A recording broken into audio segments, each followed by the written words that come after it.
Hi everyone. I decided to make this short little video here because I really enjoy getting reviews from my kits that you've all purchased, and I especially like the ones that include photos because I like how I give a basic instruction on how to get this thing built, but you're all individuals and you're totally free to make little changes to it, and so I really like how everyone's concept of the kit becomes when they're finished. So I'm just going to show you some pictures of some customer kits that they've built and what it turned out to be, and some little changes that they made to personalize for themselves.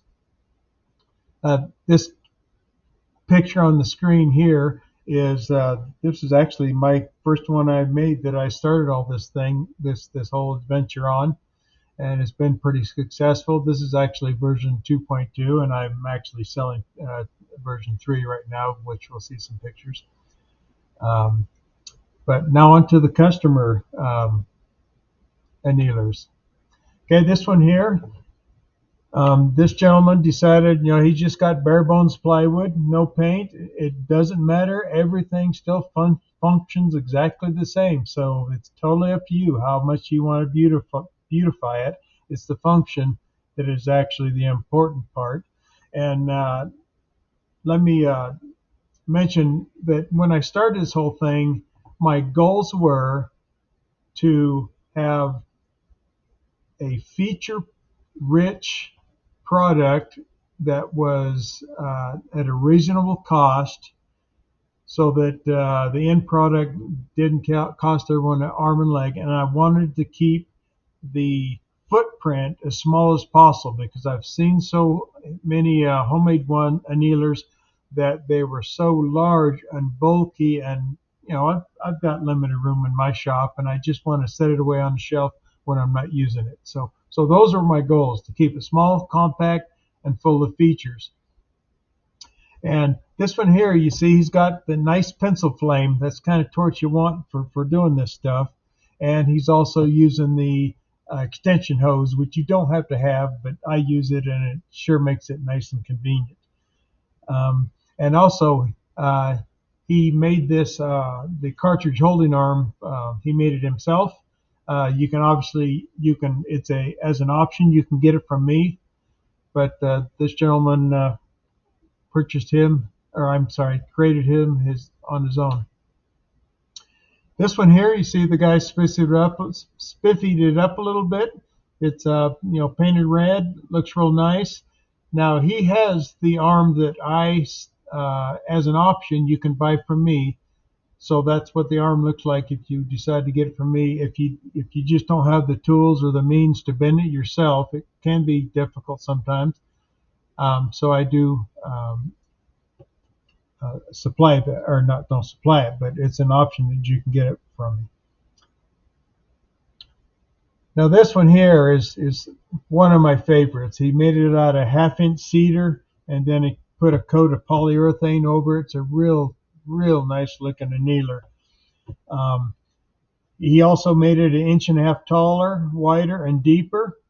And the display, since he did make the box larger, he's able to put the display in as it comes. In other words, there's an outside case over the actual display, and in my instructions I have you remove that so that you can make it smaller. In fact, let me go back. That's not a good one. I'll show it to you later. But he's able to just put the whole thing in it. My instructions, I tell you to remove the outside so it's a smaller footprint. But again, when you put my template on whatever size of piece of wood you have, as long as you square it up, it doesn't have to be the same exact dimension my template, because the template will put your holes where you want it. And here this gentleman put a 2x4 on the bottom, just lift it up a little bit higher, for my dimensions, and it does make it easier putting the pan underneath it if necessary. This one here, he also made a slightly larger case, and you see he elected to put the full-size display on there too. but it doesn't change the function of anything. And he also put some hooks on the side of it to store the propane hose. And he made one also for a friend. And you'll notice in this picture here, he also made it deeper and he hinged the door on the back. So again, all that kind of thing, changes are totally up to you.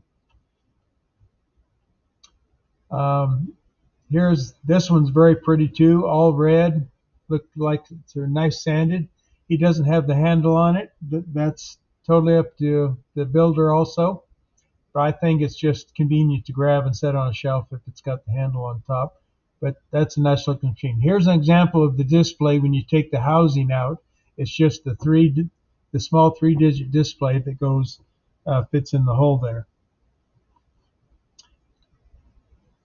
And here's I'm not sure what his box is made out of. I think it is wood, but he's just got some kind of textured paint on that one. This is the version 3, and he does have he did purchase the arm from me.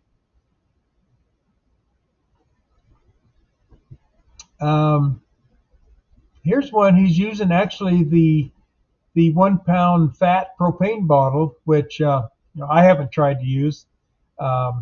I have used the long skinny ones, but now I use the hose. But this person is using the fat one. This is also one of my favorites. This guy is in some kind of works with some kind of, he has access to aluminum, let's just say. And so this thing the whole thing is made out of 0.05 inch sheet aluminum, and he riveted it, and that really made a nice machine. Obviously, if you don't have access to stuff, having this made would really add to the price tag. But if you have access to it, by all means do it. This one here looked like he just used some scrap wood that he had too. Looked like an old cabinet or shelf or something. He made his arm out of some all thread, and he elected for the larger display also. This one here is another one that pretty much followed my instructions. He used 1/4 inch plywood, and this torch here, it's not on, but if it's a new one, I don't think this type of ignition torch is the pencil torch, which I found out. I have an old one just like this, and mine is penciled, but I have not been able to find a striker one like that has the nice pencil flame, but I could be wrong on that one. This is a nice looking machine also. He used 3/4 inch plywood, and he got him a 12 inch by 12 inch by 8 inch aluminum plate that he made the face out of. That is a good look right there. I might do something like that if I make another one. And then of course he lacquered it also. He had a different handle, looked like from an old suitcase or something. And he also added some small feet on the bottom. And also this one is larger. As you see, he used the whole full display. Here's another example of an older 2.3 version. It's like a 1/2 inch smaller in all dimensions. And I on the version 3, I increased everything because I needed some more gap between drums. Here's another version 2.3 with another arm made out of all thread. Here's another nice looking one that's made of 1/8 inch aluminum all the way around. Very nice. He moved the power connector at the top. Again, you guys can make any of those little changes you want. About the only change you can't make is the holes for the components that go on the front, which is according to my template. Everything else is pretty much free game. This one here is just made out of look like 1/4 inch fiberboard. This one here he made out of 3/16 inch sheet steel that he welded together. Very interesting, and probably pretty heavy too. there's that torch again that I say is not a pencil flame. If you get the self-igniting one from like Home Depot, the $15 one. Um, I had that in my instructions for a little while, but I took it out once I found out it's not really a pencil flame. And the one in there now is not a self-igniter, and it's just a generic torch, but it is a pencil flame. Okay, this one is made out of a Hammond case. Um, it's a little small for the kit, but as you see, it can be done. Um, there's the annealer, I think it's called the EP annealer. It uses this case, and it's a single feed. You do it one at a time, but you can make the parts fit on there. The case is generally around $42, so it does add on to it more than I would like to keep it a budget build. And because this case is only like 8.6 inches high, 10 inches wide, and 3 inches deep. As you see, he put the display down on the bottom because it's not big enough to put it up on top, and he's also positioned his the rheostat and the on-off button off to the left because again you're running out of room on top.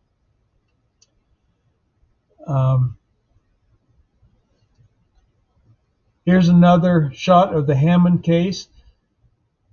Now, this gentleman put his controls on the side, but he put them up higher. But also, you notice you have to cut a square-inch hole in the back because there's no room. It's not thick enough for the motor to clear. So you're when you got the two halves together, the motor is still going to be sticking out the side. But again, you can make it work.